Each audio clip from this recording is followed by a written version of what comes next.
우리 김명진 선교사님 나오실 때에 우리 환영의 박수 한번 해주시면은 더 힘있게 말씀을 전해주시라고 믿습니다. 자, 나오실 때 박수 한번 해주시기 바랍니다. 마분딱 사타나. 여기 주님의 이름으로 정말 우리 복음촌 교회 목사님, 사모님, 또 우리 성도 여러분 정말 뵙고 싶었습니다. 목사님도 잠깐 소개하셨지만 6년 전인가 7년 전에 우리 목사님 네 분과 또 우리 이집사님, 또 최 집사님, 그 외에 또 다른 분들이 그 먼 민다나오까지 오셔서 같이 또 말씀을 전하시고, 또 가장 또 험지 중에 하나인 그 미가동 교회, 전 몰랐는데 그때 이제 산지에 들어가기 위해서는 이제 굉장히 험하기 때문에 하발하발이라는 그 오토바이에다가 이렇게 긴 지렛대 같은 걸로, 왜냐면 넘어질 수 있기 때문에 제가 거기에 한 10명까지 태우는 걸 봤습니다. 오토바이 양 옆에 사이드 날개에다가 사람을 태워가지고 균형을 맞추면서 갔는데, 우리 한 분이 옆에서 깎아지른 그 절벽에서 이쪽으로 안 기울고 다행히 이쪽으로 기울어져서 넘어지시는 바람에 하나님께서 생명을 구하셨다. 그 얘기 듣고 제가 저는 이번에 와서 들었습니다. 그 얘기를. 그래서 정말 하나님이 보호해 주셨다. 다시는 목사님 안 오시겠구나, 이제 성도를 데리고. 하여튼 그런 열악한 상황 가운데서도 이렇게 오셔서 복음 전했다. 그래서 참 너무나 감사했고, 꼭 우리 복음촌 교회 한번 들려서 우리 성도님들도 뵙고 인사 참 나누고 싶었는데, 또 이렇게 하나님이 기회를 주셔서 이렇게 저희 내외가 부족하지만 와서 우리 성도님들 한 분 한 분 만나고 또 교제하고, 또 이걸로 끝나는 것이 아니라 오늘 또 체육대회까지 같이 말씀도 나누고 땀도 나누고 밥도 나누고 얼마나 감사한지 모르겠습니다. 우리 특별히 복음촌 교회에 어제 지난 와서 목사님, 사모님 통해서 어떻게 교회가 또 세워졌고, 또 지금 어떻게 주님께서 또 인도해 오셨고, 또 어떻게 얼마나 아름다운 일들을 행하셨는지 그 간증을 들으면서 굉장한 도전과 감동을 들었습니다. 정말 목사님 가정을 통해서 또 목사님, 사모님과 함께 주님의 마음으로 이곳에 우리 복음촌 교회를 또 어려운 환경 가운데도 세워주시고 많은 일들을 좀 행하고 계시다. 또 선교로 부흥하는 교회. 참 어려운 이 팬데믹 기간을 통과하면서도 여전히 우리 목사님 가정과 또 성도님들 마음 가운데 선교를 통해서 정말 부흥을 꿈꾸는, 이것도 하나님 주시는 비전과 마음이 아닌가. 그래서 제가 이거 주보를 저도 처음 봤는데, 일본 땅의 모델 교회, 그다음에 일본 땅을 주님의 십자가 보혈로 물들이고 100개의 교회를 개척하는 이 비전이 우리 복음촌 교회를 통해서 이루어지리라 믿어 의심치 않습니다. 네, 감사합니다. 저는 목사님께서 서두에 소개시켜 주셨지만 9년 전에 이제 필리핀 민다나오라는 지역에 제가 듣기로는 우리 비사야 지역에서 오신 우리 성도님이 계시다는 얘기 제가 들었는데 얼마나 반가운지 모릅니다. 그 필리핀이 굉장히 많은 섬으로 이루어진 그런 땅인데요. 그 중에서도 특히 이제 남단에 아주 큰 민다나오라는 그 섬이 있는데, 혹시 사진을 보여줄 수 있으면 아마 이해하기가 좀 쉬울 것 같은데요. 예, 감사합니다, 비사님. 여러분 잘 아시는 필리핀의 수도는 마닐라라는 곳인데, 저 루손이라는 여기 위치하는 섬이고요. 그다음에 중간이어서 마지막에 이제 민다나오라는 섬이 있는데, 마리 섬이지 사실 2,200만 명의 인구가 지금 살고 있고, 그다음에 그 중에서 가장 큰 도시가 바로 제가 섬기고 있는 다바오라는 것입니다. 다바오는 지금 220만 명 정도가 지금 살고 있고, 거의 종교의 도가니라고 보시면 됩니다. 여러분 도가니탕이 떠오르실 텐데 갑자기 입맛을 다시는 분이 계시는 것 같은데, 대부분 이제 필리핀의 대부분의 사람들은 카톨릭입니다. 스페인의 430년 전에 스페인의 지배를 받고서 굉장히 많이 이제 이 카톨릭화가 돼가지고 무료 인구의 85%가 카톨릭인데, 그 중에 특별히 이제 민다나오는 카톨릭도 있지만 이제 이슬람이 말레이 지역에서부터 들어와서 종족 자체가 좀 다릅니다. 그래서 필리핀의 전체 이슬람의 60%가 바로 이 민다나오 지역에 지금 자리 잡고 있고요. 그래서 이슬람과 카톨릭, 카톨릭이 한 다바오 같은 경우는 한 60%라면 이슬람이 다바오에서 한 30%. 그다음에 나머지 10%가 우리 일본 옛날에 아베 총리가 또 오셨었는데 일본이 섬기고 있는 그런 종교도 있고 정확히 제가 기억이 안 나는데 도교도 있고 불교도 있고 심지어는 신천지 여러분 아시죠? 한국에서 맹약을 펼치고 있는 맹활약하고 있는 그 신천지가 다바오 시청의 시박물관, 제가 어제 박물관에 여기 있어서 갔는데 3층에 2만이 전시관이 있을 정도로 그 정도로 이제 신천지와 구원파 이런 이단들이 드글드글거리는 10% 안에 굉장히 지금도 교세를 지금 물량 공세를 통해서 지금 확장해 가고 있는데 그런 지금 이제 상황이죠. 그래서 잠깐 다음 사진 보시면 그래서 여러분 여기에 바로 다바오시의 그 전경입니다. 산도 있고 백두산보다 5m 높은 그 산도 있고 한 2시간 가면 그다음에 주변이 이렇게 바다로 둘러싸여 있는 아주 아름다운 그런 섬인데 거기서 이제 저희가 이제 사역을 하고 있습니다. 그래서 제가 처음에 이제 민다나오의 부름을 받아서 하나님께서 그곳으로 우리 가정을 9년 전에 이제 인도해 주셔서 그곳에 이제 들어가서 처음 저는 오랫동안 한국에서 이제 목회를 하다가 45이 돼가지고 민다나오로 하나님이 강력한 인도하심으로 이제 민다나오로 들어갔는데 그래서 거기서 뜻밖에도 하나님께서 저희 선배 선교사님을 통해서 한인교회를 먼저 이렇게 시작하도록 하나님이 인도하셨습니다. 딱 민다나오 가니까 이미 저희 선배 선교사님께서 한 2층집 가정집을 빌리셔가지고 이미 1층에 한인교회를 이미 다 세팅을 다 해놓으셨더라고요. 그래서 가자마자 저는 선교사로 왔음에도 불구하고 하나님께서 이곳 민다나오 다바오에 있는 한인들을 섬기라는 그런 마음, 그런 하나님께서 저에게 부르심이 있나보다 해서 이제 주일에는 한인교회를 성도가 많지는 않았지만 한인교회들을 섬겼고 그다음에 주중에는 이제 제가 오자마자 사실 언어를 잘 몰랐기 때문에 일단 신학교회, 교단 신학교가 있어서 그 신학교에서 현지 신학생들을 대상으로 이제 말씀을 그런 이제 가르치는 사역을 했는데 어쨌든 제 마음 가운데는 이제 늦가기로 이제 45이 넘어가지고 선교사로 왔기 때문에 좀 조급함이 있었고 또 욕심이 좀 있었던 것 같아요. 그래서 특별히 이제 필리핀 이 민다나오 지역은 어쨌든 이슬람이 있지만 이슬람이 뭐 강경한 이슬람이 아니기 때문에 또 그 당시에는 강력한 여러분 아마 들어보셨을 겁니다. 두테르테 시장이 다바오의 시장이었기 때문에 그래도 굉장히 안전한 치안 속에서 종교의 자유가 보장되어 있는 마음껏 복음을 전할 수 있는 그런 지역이기 때문에 야 이제 됐다. 이제 마음껏 복음을 전해서 이제 적어도 하나님께 우리 목사님 보니까 100개의 교회를 하나님께 헌신했는데 100개까지는 못하더라도 남은 여생을 한 30개 교회를 개척해서 하나님께 봉헌해야겠다.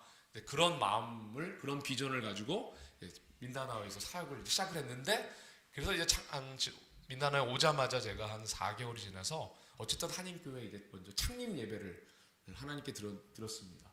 그런데 창립 예배 때 아내가 끝나자마자 쓰러져 버린 거예요. 이게 뭔가 싶어가지고 제가 놀래가지고 나중에 봤더니 아내가 최장한 판정을 받은 겁니다. 최장한 판정. 그래서 제가 굉장한 충격을 받았죠. 왜냐하면 분명히 하나님께서 저희를 부르셔서 민다나오라는 곳으로 이렇게 늦가기로 왔는데 교회가 세워지자마자 갑자기 아내가 암 판정을 받으니까 와 그때 제가 믿음이 무너지더라고요. 그때만 해도 막 30개의 교회를 주님께 바치겠습니다. 이랬던 사람이 아내가 딱 덜컥 암에 걸려버리니까 이제 사역이고 뭐고 이제 사역도 접고 이제 아내를 옆에서 간병해야 되는구나. 그런 생각 죄송합니다. 어쨌든 그런 연약한 마음들이 제 안에 들었어요. 아내가 힘든데 어떻게 제가 선교지에서 계속 아내와 함께 사역을 할 수 있겠습니까? 그런데 놀랍게도 하나님께서 저희를 향한 그래도 계획이 있으셨는지 아내가 그 큰 수술을 이제 끝나고 나서 이제 정신이 이제 돌아왔는데 그래서 제가 마음의 준비를 좀 했죠.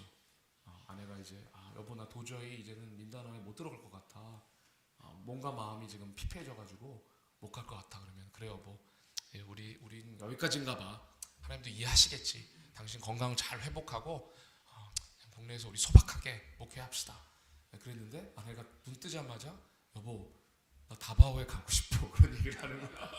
제가 처음에는 아내가 약기운이 아직 이게 마취가 안 풀려가지고 지금 이게 잘못 소리를 하는 거겠는데 뭐라고 여보? 다시 다바오 가고 싶어. 그 얘기를 딱 듣는 순간 이거 하나님의 음성으로 저한테 들리더라고요. 하나님이 그래도 부족한 저희들을 통해서 뭔가 다가와서 하실 일이 있나 보다.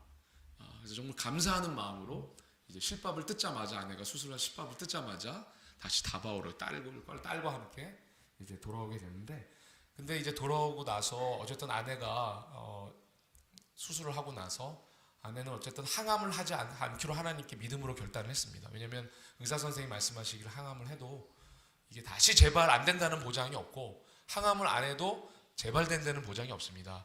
선택은 선교사님에게 있습니다.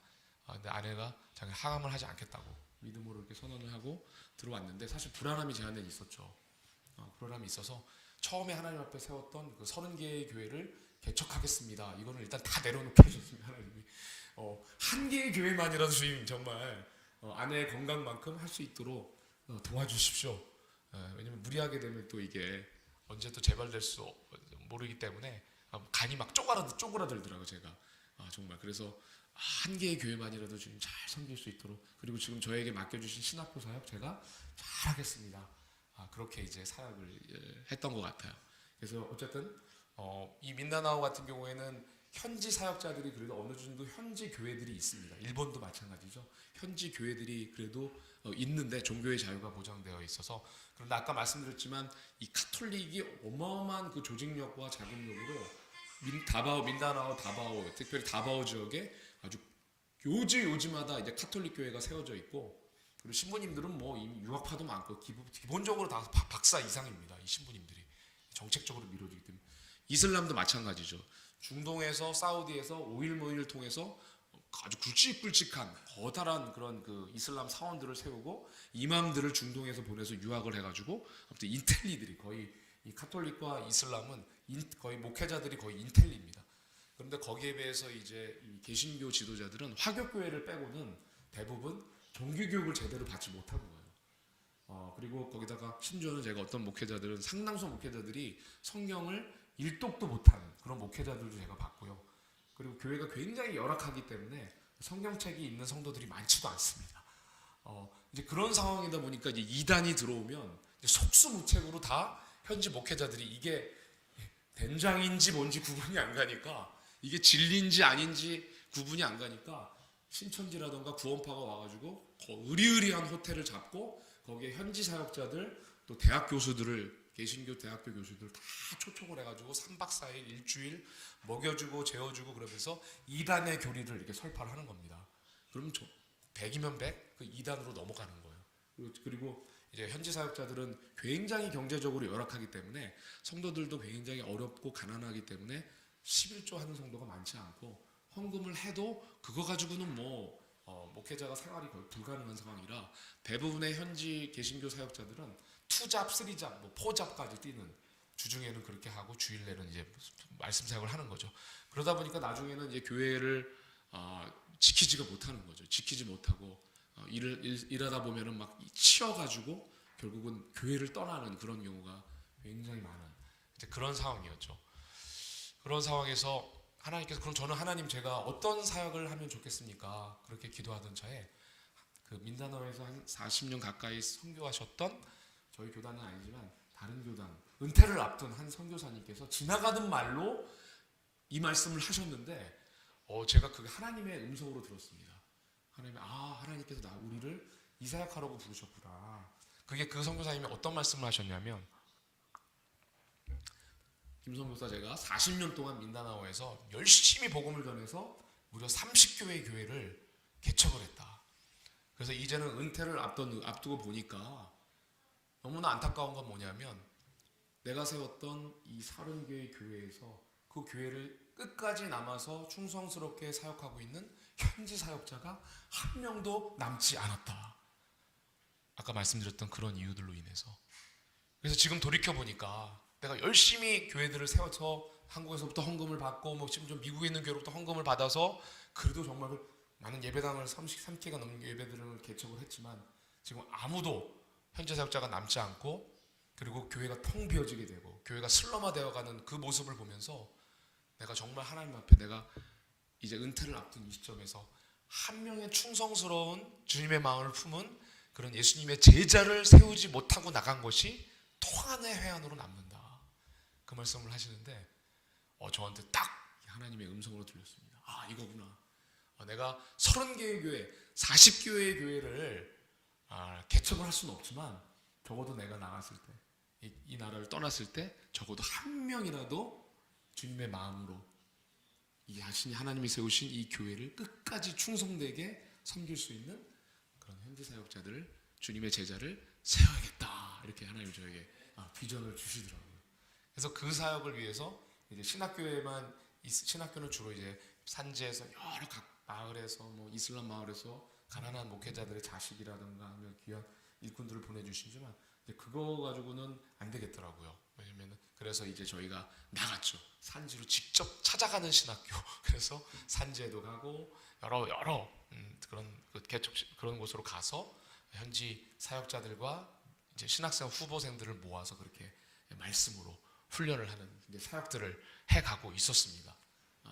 그 중에 하나가 이제 미가동 교회 또 목사님이 오셔서 그 교회를 건강하게 또 선교팀과 함께 세워주셨는데, 그러다가 이제 그런 사역들을 하다가 갑자기 이제 팬데믹이 터지게 된 겁니다. 우리 교회 복음촌 교회도 팬데믹의 혹독한 시간들, 저도 목사님 사모님 간증 듣고 와, 정말 일본 교회도 엄청나게 많이 힘들었겠구나라는 생각을 들었는데, 필리핀 민다나오도 동일하게 엄청난 어려움들을 겪었습니다. 일단 딱 팬데믹이 터지니까 이 두테르테 대통령이 강력한 어떻게 보면 이 리더십이 있는 분들이잖아요. 그리고 의료 시스템이 이제 뭐 선진국이 아니다 보니까 일단 나라를 걸어 잠궈버리려고 하는 겁니다.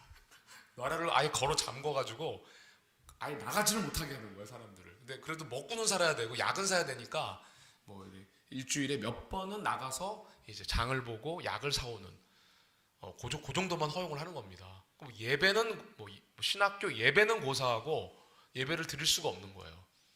그런 기간이 한 1년 넘게 되니까 이제 나중엔 저도 그때 하필 또 저희 아내하고 딸이 팬데믹 터지기 전에 한국의 정기 검진을 위해서 나갔는데 하늘길이 막혀버린 겁니다. 하늘길이. 그러니까 저 1년 가까이 이제 들어오질 못하고 저 혼자 덩그러니 저희 집 개와 이렇게 살면서 와, 저는 개와 대화하는 걸 이때 처음 제가 겪어봤는데, 외로우니까 들어오면 개밖에 없으니까 말은 해야겠고, 그러면서 제 안에 약간 우울감이 찾아오는 겁니다. 우울감이. 혼자 사시는 분의 그 외로움을 그때 제가 경험을 했어요. 그러면 제 마음 가운데 어떤 마음이 드냐면, 하나님이 이제 여기까지 사역을 하라고 하시는 건가? 그런 마음들이 딱 드는 거예요. 우울감이 들면서. 그러면서 건강도 이렇게 안 좋아지고 막 살도 막 빠지고 막 쭉쭉쭉 빠지고 그러면서 소화도 안 되고, 그러더니 이제 그 우울감이 더 이제 깊어지니까 이제 어떤 마음이 드냐면, 혹시 하나님이 나를 포기하신 게 아닐까? 막 그런 극단적인 생각까지 들더라고요, 제 안에. 그런 무기력감이 제 안에 막 들어왔습니다. 손발이 묶여버리니까 사역도 못하고 교회 예배도 못 드리고, 딱 그러는 순간 어떤 일이 벌어졌냐면, 저희가 처음 민다나오 들어오자마자 제가 저랑 동갑인데 한 성도를 만났는데, 그 성도 정말 친구처럼 제가 지냈었어요. 굉장히 그 친구는 이제 성도고 저는 이제 목회자에서 선교사였음에도 불구하고 굉장히 막역하게 지냈던 그런 성도가 하나 있었는데, 그 친구 내외가 덜컥 팬데믹 바이러스 코로나에 걸려가지고 강제로 이제 그 시설로 끌려간 겁니다. 이 친구가 거의 제가 가보니까 거의 야전병원 있죠, 야전병원. 그러니까 다바오 민다나오 각지에 있는 코로나 환자들 거기다 다 모아놓은 거예요. 제가 건강한 사람도 가면 코로나 걸리겠더라고요, 거기 보니까.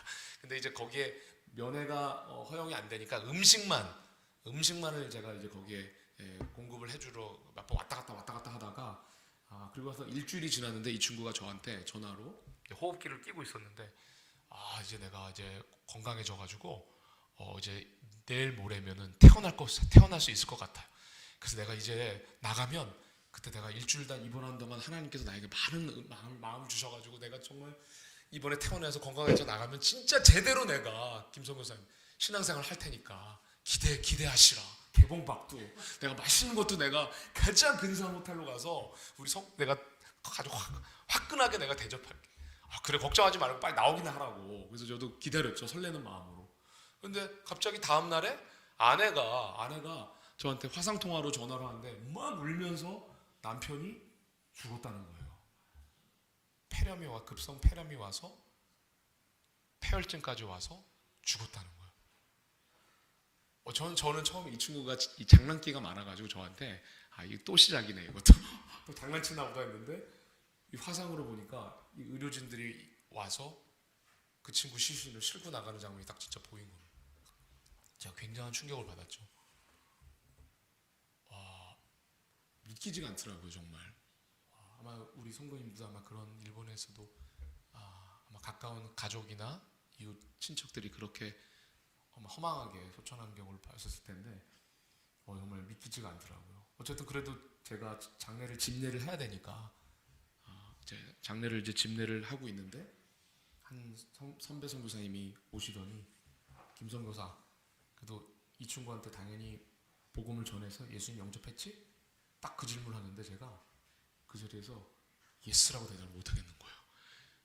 9년 가까이 이 친구랑 교제하고 예배도 드리고, 그죠? 헌금도 하고 그랬는데 내가 정말 이 친구한테 복음을 전해서 구원의 확신이 있는지를 내가 확인해 본 적이 있나? 없는 거예요. 그러니까 제 마음에 이 친구가 그럼 구원 안 받을 수도 있는 건가? 그런 생각이 들면서 내가 진짜 선교사 맞나? 내가 정말 목회자 맞나? 그런 자책감이 밀려오는 겁니다. 그게 굉장히 괴롭더라고요. 하나님께서 저에게 피값을 찾으실 것 같은 두려움이 밀려오는데, 그래서 이틀간 3일간 잠도 제대로 못 잔 것 같아요. 괴로움 때문에, 죄책감 때문에. 그런데 하나님께서 저에게 어떤 말씀을 주셨냐면은, 오늘 읽지는 않았지만 이 말씀을 저에게 주셨습니다. 사도행전 18장 9절에서 10절 말씀인데 혹시 보여줄 수 있나요? 네, 18장 9절에서 10절. 이 말씀을 저한테 주셨습니다. 밤에 주께서 환상 가운데 바울에게 말씀하시되 두려워하지 말며 침묵하지 말고 말하라. 내가 너와 함께 있음에 어떤 사람도 너를 대적하며 해롭게 할 자가 없을 것이니 이는 이 성중에 내 백성이 많음이라. 이 말씀을 주시더라고요, 저한테. 그리고 성령께서 저 안에 전도의 마음들을 갑자기 이렇게 무기력 가운데, 죄책감 가운데 누워있던 저에게 이 말씀을 통해서 하나님의 성령의 마음들을 부어주시는데, 가만히 그 침대에 누워있지를 못하겠는 거예요. 내가 정말 내 친구한테는 복음을 전하지 못했지만 지금이라도 이 수많이 깔려있는, 나가면은 깔려있는 그 영혼들에게 내가 어떻게든지 복음을 전해서 이 영혼들이 복음을 듣고 예수님을 만나서 구원받게 해야겠다는 그런 마음들을 하나님께서 부어주시는 겁니다. 그래가지고 그때가 이제 아시는 분은 아시겠지만 홀 세인트 데이라고 만성절에 가서 이제 필리핀에는 11월에 그 주간에 가면 모든 일가 친척들이 다 무덤에 가가지고 이제 거기서 이제 일주일 거의 가까이를 지냅니다. 그래서 제가 될 수 있으면 많은 영혼들에게 복음을 전하기 위해서 플랜카드를 만들었어요. 플랜카드를. 거기에 3개 국어로 뭐라 하냐면은 주 예수를 믿으라. 그러면 너와 내 집이 구원을 얻으리라.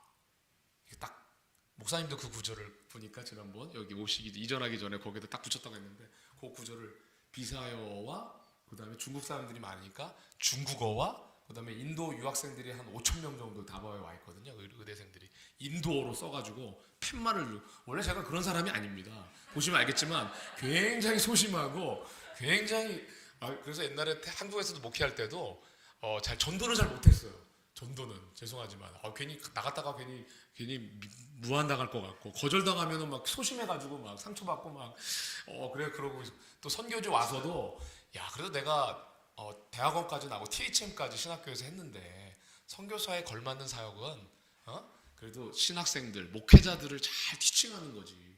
저렇게 나가서 저렇게 전도하는 거는 그냥 좀 낮은 레벨의 사역이거니 이렇게 합리화를 하면서, 그래서 신학교에서 편안하게 이제 말씀을 가르치고 한국교회에서 설교를 했는데, 사실 내심은 두려움이 있었던 거죠. 아마 일본에서 전도하시는 우리 성도님들, 성도사님들 비슷한 마음일 겁니다. 얼마나 그게 이 거절에 대한 두려움, 또 오랫동안 소중하게 쌓았던 관계가 또 깨질 수도 있잖아요. 복음 전하다가. 그죠?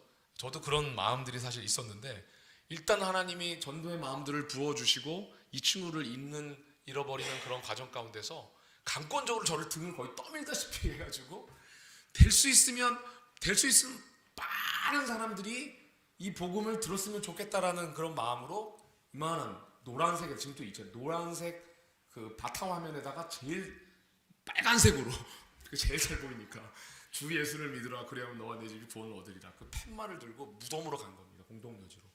그러니까 사람들이 갑자기 웬 미친 이게 팻말을 들고 그것도 한국 사람이 와가지고 막 주 예수를 믿으십시오. 너와 내 집이 구원을 받습니다. 그래서 그때는 요런 만화 전도지는 아니었는데 그 당시 비사로 된 전도지를 나눠주면서 그때 제가 미친 듯이 돌아다니면서 복음을 전했던 사람이 한 1000명이 넘는 것 같습니다. 하루 만에 1000명을 전했던 것 같아요.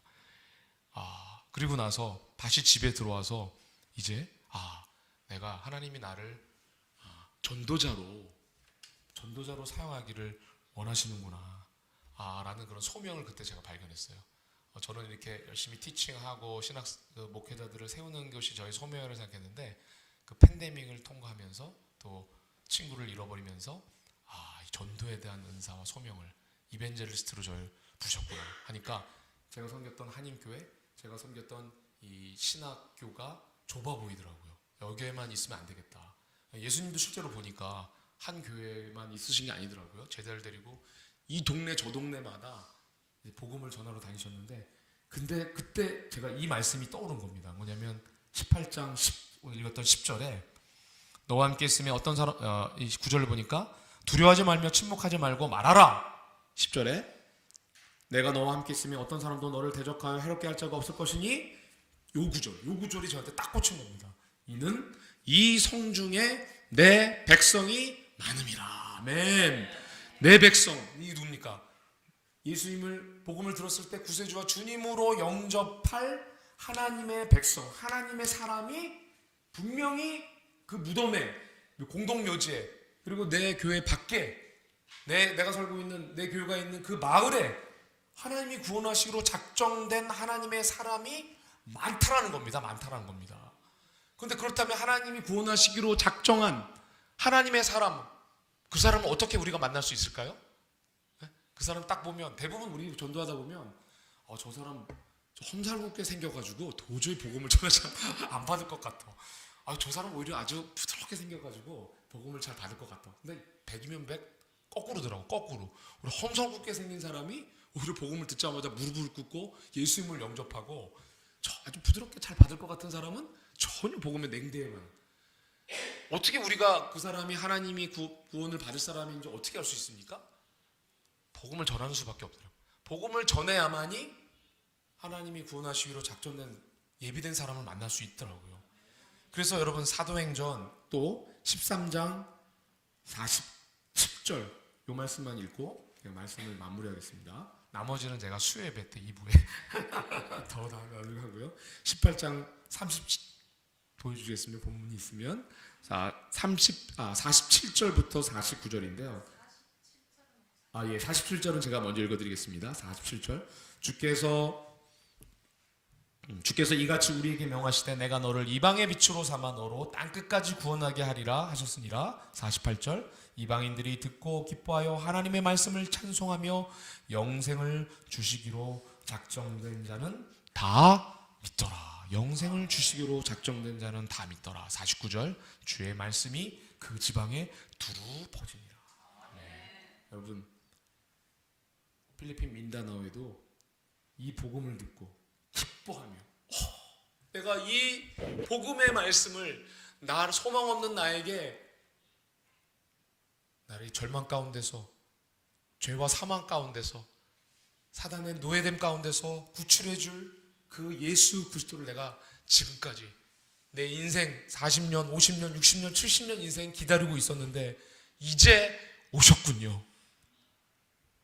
기뻐하며, 복음을 듣고 기뻐하며 하나님 말씀을 찬송하며 하나님께서 영생을 주시기로 작정된 그 사람이 있다라는 얘기죠. 여러분, 일본에는 없을까요? 마츠모토에는 없을까요? 제가 어저께 목사님 소개로 제 아내와 여기 강 건너 보니까 그 문화마을, 이렇게 쇼핑마을, 이게 뭐죠? 그런 거리들이 있더라고요. 이렇게 거길 지나가는데 굉장히 많은 일본 사람들과 외국 사람들이 쇼핑하고 왔다 갔다 하는데 그 중에는 없을까요? 여러분, 그 중에는 없을까요? 있다라는 얘기입니다. 이 말씀이 거짓이 아니라 진리라면 분명히 있다라는 거죠. 하나님이 영생을 주시기로 작정된 자가 있는데 그들은 그럼 어떻게 영생을 얻게 될까요? 어떻게 주님을 만날 수 있을까요? 복음을 전해봐야죠. 복음을 전하는 건 그래서 제가 그때 깨달은 게 뭐냐면 현장에서 깨달은 게 뭐냐면 저는 복음 전하는 것이 열심히 여러분 전도 폭발이라고 들어봤죠. 여러 가지 전도 방법들이 있는데 이런 전도 방법들을 잘 익히고 훈련받아 딸딸딸 외워가지고 그 사람이 만약에 이런 질문을 하면 이렇게 대답을 하고 어떤 그런 지식과 논리로 설득하는 것이 복음 전도라는 거 생각을 했었는데 그게 아니더라고요. 전도라는 것, 선교라는 것은 그것은 선교사가 영웅적인 어떤 선교 활동을 통해서 진행되는 일이 아니라 선교라는 것, 전도라는 것은 하나님의 선교, 하나님의 전도라는 걸 깨닫게 된 겁니다. 하나님이 이미 그 구원을 위해서, 그 선교를 위해서 이미 수십 년, 수백 년 준비시킨 그 영혼들. 제가 예수님 믿을 때만 생각해봐도 저는 삶속 끝에 예수님을 믿었는데 여러 가지 상황과 사람들을 만나고 굉장히 강팍하고 아주 흉측한 인물이었거든요. 저를 전도로 온 사람들 막 논박시켜가지고 막 망신시키고 쫓아버리는 게 저의 낙이었습니다. 그런데 그랬던 사람이 재수에서 대학 떨어지고 삼수에서 대학 떨어지고 막 그러고 아주 갈급한 심령이 돼서 제발 주님 한 번만 저를 대학 붙게 해주시면 제가 이제 신앙생활도 열심히 하고 그렇게 저를 낮추시고 복음을 딱 들었을 때 영접하게 하셨거든요. 저를. 그런 인생 여정을 통해서 하나님이 다 준비해 놓으시고 세팅해 놓으시고 딱 그러니까 기름을 다 부어 놓고서 뭐예요? 복음이라는 불꽃만 딱 붙여주면 그 사람이 born again 되는 겁니다. born again. 이게 전도고 이게 선교도라는 걸 깨닫게 해주신 거예요. 현장에서. 네?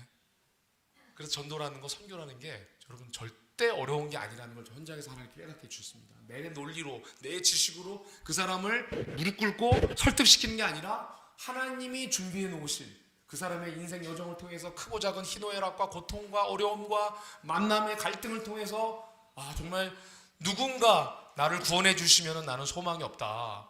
그렇게 준비시킨 그 영혼, 우리가 어떻게 하나님이 구원하시기로 작정한 그 영혼, 영생을 주시기로 작정한 그 영혼을 우리가 어떻게 만날 수 있을까요? 복음을 전해보면 그 사람은 하나님이 구원하시기로 작정된 영혼은 99.99%가 아니고 99.99999도 아니고 100% 반드시 그 복음에 반응하게 돼 있다는 겁니다. 아멘. 믿으십니까? 여러분? 아마 여러분 중에 이 확신이 있으신 분들은 이 복음을 가지고 아마 전하는 것이 어렵지 않을 겁니다. 왜냐면 여러분이 설득하는 게 아니니까. 여러분들 10년 동안 공들여가지고 그래서 이제 마음이 열렸으니까 복음을 전하면 듣겠지. 천만의 말씀이더라고요. 10년, 20년 좋은 관계를 맺어도 하나님이 그 영혼을 손대지 않으시면 절대로 복음 안 듣습니다. 오히려 관계가 깨집니다. 그런 내가 하루를 길거리에서 처음 만난 사람이라도 하나님이 구원하시길 준비시킨 영혼이 있다면 복음 듣자마자 반드시 반응하게 돼 있어요. 반드시 번화되게 되어 있다는 겁니다. 이게 전도, 이게 선교라는 걸 현장에서 깨닫게 해주신 겁니다. 그래서 제가 이제 이것을 현지 사역자들과 나누고 그리고 현지 사역자들 위축되어 있고 전하는 거 두려워하고 있는 현지 사역자들 똑같이 막 부들부들 떨고 있더라고. 전도 나가자고 하니까 제가 목사님 어떻게 내가 이걸 전할 수 있겠습니까? 나 그냥. 그런데 용기를 내셔서 하나님이 구원하시고 작정대가 있으니까 우리가 전도는 설득하는 게 아니고 찾는 거다. 하나님 예비하시고 찾는 데 초점을 들여. 그래서 나가보니까 진짜 놀라운 일이 벌어지는 겁니다. 그거는 다음 2부 시간에 현지 사역자들과 함께 현장에서 전도했던 나오는 다음 2부 시간에 또 나누도록 하겠습니다. 같이 기도하시겠습니다. 좋으신 하나님 아버지 감사합니다. 정말 우리가 죄인 되었을 때 마음도 너무 강팍하고 하나님을 알고자 하는 마음도 없고 하나님께 순종하고자 하는 마음도 전혀 없었던 그야말로 소망 없는 우리를 너무나 불쌍하게 여기셔서 우리를 구원하시기로 하나님 작정하시고 우리의 태어나서 지금까지 살아오면서 수많은 만남과 크고 작은 사건들, 어떨 때는 행복하고 감사한 일, 어떨 때는 너무나 슬프고 우리가 감당하기에 버거운 고통스러운 그런 비극적인 사건을 통해서도 우리의 마음들을 준비시켜 주시고 예비시켜 주시고 아버지 정말 우리를 위해 이 땅에 오신 예수 그리스도를 정말 그 복음을 들었을 때 그 복음에 반응할 수 있도록 구원받을 수 있도록 거듭날 수 있도록 우리 한 사람 한 사람을 주님 섬세하게 각 사람의 영혼을 따라 인도해 주시고 예수님 믿고 이곳 귀한 주님의 몸된 교회로 인도해 주신 주님께 감사와 찬양을 드립니다. 그렇습니다. 우리에게 주신 이 놀라운 이 구원은 우리의 지혜와 우리의 지식과 우리의 능력과 배경으로 받은 것이 아니요 전적인 하나님의 은혜로 하나님의 카리스로 주어진 것임을 믿습니다. 이제 우리에게 거저 주신 이 놀라운 은혜, 이 복음을 우리 사랑하는 우리 주변에 있는 이웃들에게 전하러 나가는 그런 제자의 삶들 살 수 있도록 우리에게 하나님 믿음을 주시고 용기를 주시고 우리를 성령께서 인도하여 주시옵소서. 그리하여 하나님 아버지 목사님과 우리 성도들에게 주셨던 선교로 부흥하는 교회라는 이 놀라운 비전이 정말 그 일본 땅의 모델이 되어지고 일본 땅을 예수 그리스도의 십자가, 이 십자가 외에는 어느 누구도 구원받을 수 없는 걸 우리가 알기에 하나님이 예비하신 이 준비시킨 영혼들을 이 십자가를 전하는 그런 놀라운 하나님의 쓰임받는 그런 교회가 되게 도와주시고 일본 땅 가운데 100개가 아닌 1000개, 10,000개의 교회가 세워지는 쓰임받는 그런 우리 복음촌 교회가 될 수 있도록 하나님 축복하여 주시옵소서. 지금은 우리 주 예수 그리스도의 은혜와 하나님의 지극하신 사랑과 성령 하나님의 감동, 감화하심이 정말 하나님의 놀라운 구원의 은혜의 감격으로 예수 그리스도의 이 복음 듣고 이 교회의 담을 넘어서 우리 주변에 이 마츠모토뿐만이 아니라 우리 나가노뿐만이 아니라 동경과 전 세계 열방을 향해 생명을 주는, 영생을 주는 하나님의 구원하시기로 작정된 영혼을 찾아서 나서기로 결단하는 주님의 귀한 성도들 위해 지금부터 영원까지 함께하기를 축원드리옵나이다. 아멘.